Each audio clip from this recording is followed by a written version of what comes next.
이 시간에는 마태복음의 몇 가지 특징들을 살펴보도록 하겠습니다. 먼저 마태복음은 임마누엘의 복음서라고 부를 수 있습니다. 마태복음 1장 23절을 보시지요. 보라, 처녀가 잉태하여 아들을 낳을 것이요 그의 이름은 임마누엘이라 하리라 하셨으니 이를 번역한즉 하나님이 우리와 함께 계시다 함이라. 천사가 요셉에게 나타나서 예수님의 탄생을 예고하면서 그의 이름이 임마누엘이라고 가르쳐줍니다. 그리고 그 이름을 설명해 주는데요. 하나님이 우리와 함께 계신다는 뜻이다 하고 설명해 줍니다. 마태복음의 맨 앞에 1장에 이런 장면이 나오죠. 이제 마태복음의 맨 마지막 장인 28장으로 가봅시다. 28장 20절입니다. 내가 너희에게 분부한 모든 것을 가르쳐 지키게 하라. 볼지어다 내가 세상 끝날까지 너희와 항상 함께 있으리라 하시니라. 마태복음을 마무리하는 말씀이 예수님께서 우리와 항상 함께 계신다 하고 강조하시면서 마무리를 하죠. 이렇게 마태복음의 처음과 끝에 하나님이 우리와 함께 계신다는 말씀이 있어요. 그리고 그 가운데 마태복음 18장 20절에도 같은 말씀이 나옵니다. 두세 사람이 내 이름으로 모인 곳에는 나도 그들 중에 있느니라. 이렇게 마태복음은 예수님께서 우리와 함께 계신다는 점을 강조합니다. 왜 그럴까요?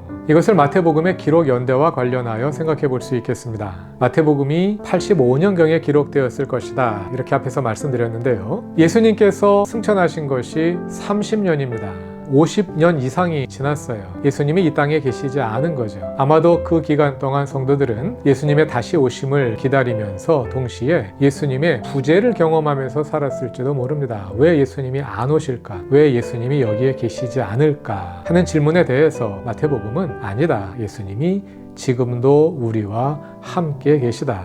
부활하신 예수님께서 우리의 삶 가운데, 교회 가운데 함께 계시다는 사실을 이런 서술을 통해서 강조하고 있는 것이 아닐까 하고 짐작해 볼 수 있겠습니다. 하나님이 우리와 함께 계신다는 사실을 강조하고 있는 세 구절 가운데 앞에 있는 1장과 28장 빼고 18장 그 내용은 교회 공동체에 관련된 설교 가운데 나옵니다. 하나님이 우리와 함께 계시는데 어떻게 함께 계시느냐? 교회를 통해서 함께 계신다는 거죠. 마태복음은 교회라는 단어, 헬라어 에클레시아라는 단어가 사용되는 유일한 복음서입니다. 마태복음 16장에 한 번 나오고 18장에 두 번 나오는데요. 그리고 마태복음 18장에는 교회 공동체에 관련된 설교가 하나의 설교집으로 길게 따로 떼어서 담겨 있지요. 교회를 강조하는 책입니다. 이스라엘과 교회의 연속성을 강조합니다. 하나님께서 이스라엘을 통해서 함께 하시고 온 인류를 구원하시려는 그분의 구원 계획을 이루어 오셨잖아요. 그 이스라엘을 통해 이루어 오신 구원 계획을 이제는 교회가 이어받았다는 거죠. 그래서 하나님께서 이제는 교회를 통해서 구약에서부터 계속해 오신 그분의 구원의 역사를 이어가신다 하는 그러한 신학이 마태복음에 강조되어 담겨 있습니다. 이와 함께 생각해 볼 수 있는 것이 마태복음은 천국이라는 단어가 등장하는 유일한 복음서라는 겁니다. 우리는 천국이라는 단어를 굉장히 일상적으로 사용하죠. 그런데 복음서 가운데 마태복음에만 천국이라는 단어가 나와요. 헬라어로는 헤바실레이아 톤 우라논, 하늘들의 나라 라는 어구로 사용되는데요. 이 천국이 무엇을 가리킬까요? 우리는 보통 죽은 다음에 가는 저 하늘에 있는 나라 이런 뜻으로 천국이라는 말을 사용합니다만 마태복음에서 사용되는 뜻은 그것과는 좀 달라요. 마태복음의 천국은 하나님의 나라를 가리키는 다른 표현입니다. 우리가 이것을 알기 위해서는 유대인들의 어법에 대해서 조금 더 알 필요가 있습니다. 유대인들은 율법을 잘 지키기 위해서 무던 애를 썼습니다. 그 가운데 하나가 율법의 주위에 울타리를 치는 방법을 개발했어요. 10계명의 제3계명이 너희 하나님 여호와의 이름을 함부로 부르지 말라. 유대인들이 어떻게 하면 이 계명을 잘 지킬 수 있을까를 고심했어요. 그러다 생각해낸 것이 하나님의 이름을 부르다 보면 언젠가는 부지불식 중에 함부로 부를 수 있잖아요. 그러니까 아예 부르지 말자. 하나님의 이름을 아예 안 부르면 함부로 부를 일도 없지 않겠느냐. 율법의 주위에 울타리를 친 거예요. 하나님의 이름을 부르지 않고도 하나님을 표현할 수 있는 방법들을 개발해냈습니다. 그 가운데 하나가 하나님이 사용될 자리에 다른 단어를 사용하는 거예요. 하늘나라가 그런 표현입니다. 하나님이라는 단어가 들어가야 할 자리에 하늘이라는 단어를 대신 사용하는 거예요.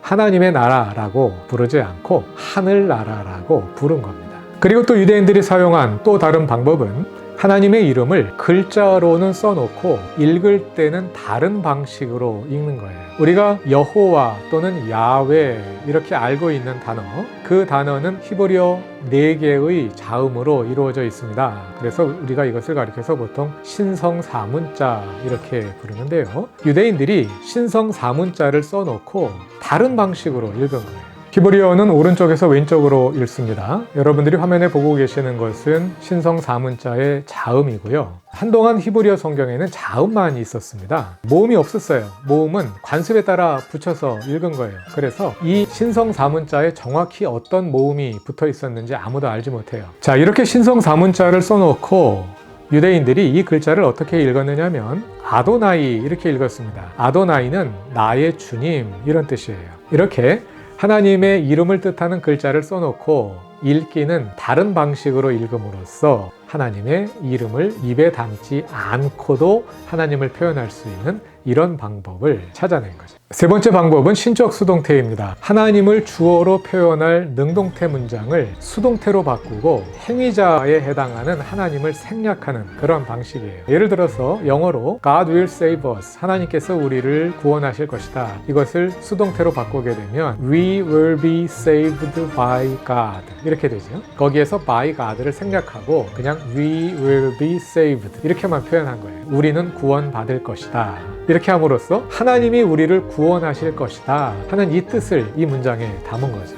성경을 읽다 보면 이런 신적 수동태 문장들이 굉장히 많이 사용돼요. 그래서 여러분들이 성경을 읽다가 수동태 문장을 혹시 발견하면 그 뒤에 by God가 생략된 것이 아닌가 이렇게 추론해 볼 필요가 있어요. 많은 경우에는 by God를 생략한 신적 수동태 문장들입니다.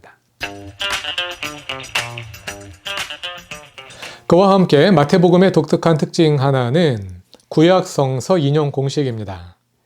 예수 사건을 설명할 때 구약성경을 인용하여 예수님의 말씀과 그 사건들을 해석하는 것은 마태복음뿐만 아니라 다른 복음서에도 일반적으로 나타나는 현상이고요.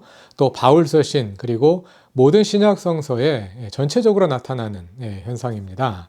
그런데 마태복음의 독특한 것은 구약성경을 인용할 때마다 사용하는 인용 공식이 있다는 거예요. 몇 가지 공식이 사용되는데요. 그 가운데 가장 많이 사용되는 것은 누구를 통해 또는 무엇을 통해 하시는 말씀을 이루려 함이니라 하면서 구약성경을 인용하는 겁니다. 마태복음 1장 22절을 보시지요. 이 모든 일이 된 것은 주께서 선지자로 하신 말씀을 이루려 하심이니 이르시되 보라 처녀가 잉태하여 아들을 낳을 것이요 그의 이름은 임마누엘이라 하리라 하였으니 이는 번역한즉 하나님이 우리와 함께 계시다 함이라. 예수님의 동정녀 탄생이 구약 성경에 이미 인용된 일이다 하면서 이사야서 7장 14절을 인용하여 설명합니다. 여기에 누구를 통해 하신 말씀을 이루려 합니다 하는 공식이 사용되는 거죠. 2장 15절도 찾아보시지요. 헤롯이 죽기까지 거기 있었으니 이는 주께서 선지자를 통하여 말씀하신 바 애굽으로부터 내 아들을 불렀다 함을 이루려 하심이라. 예수님의 가족이 이집트로 피신한 것을 호세아서 11장 1절을 인용하여 해석하고 있는 것입니다. 다음은 2장 23절입니다. 나사렛이란 동네에 가서 사니 이는 선지자로 하신 말씀에 나사렛 사람이라 칭하리라 하심을 이루려 함이러라. 예수님이 나사렛에 가서 사신 것도 구약 성경에 이미 예고된 일이라는 거죠. 그 외에도 마태복음 4장 14절부터 16절에는 예수님이 가버나움으로 이동하신 사건, 그리고 8장 17절과 12장 17절부터 21절까지는 예수님의 치유 사역, 13장 35절에서는 예수께서 비유로 가르치신 것, 그리고 21장 4절과 5절에서는 예수께서 종료주일에 예루살렘에 입성하신 사건이 구약 성경에 예고된 일들이 이루어진 것이다 하고 해석하고 있습니다.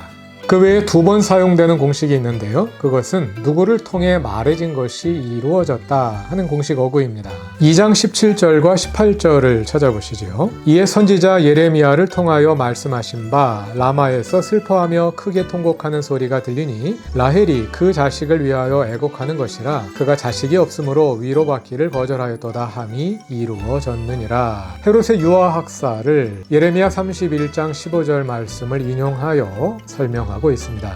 또 마태복음 27장 9절과 10절에서는 가룟 유다의 최후를 구약 성경과 연결하여 설명합니다. 마태복음 2장 5절과 6절에는 누구를 통해 기록된 바와 같다 하는 공식어구가 사용됩니다. 예수님의 베들레헴 탄생을 해설하는 구절이고요. 또 마태복음 13장 13절부터 15절은 예수께서 비유로 가르치신 것을 누구의 예언이 이루어졌다 하는 공식어구를 사용하여 이사야서 6장 9절과 10절을 인용하여 설명하고 있습니다.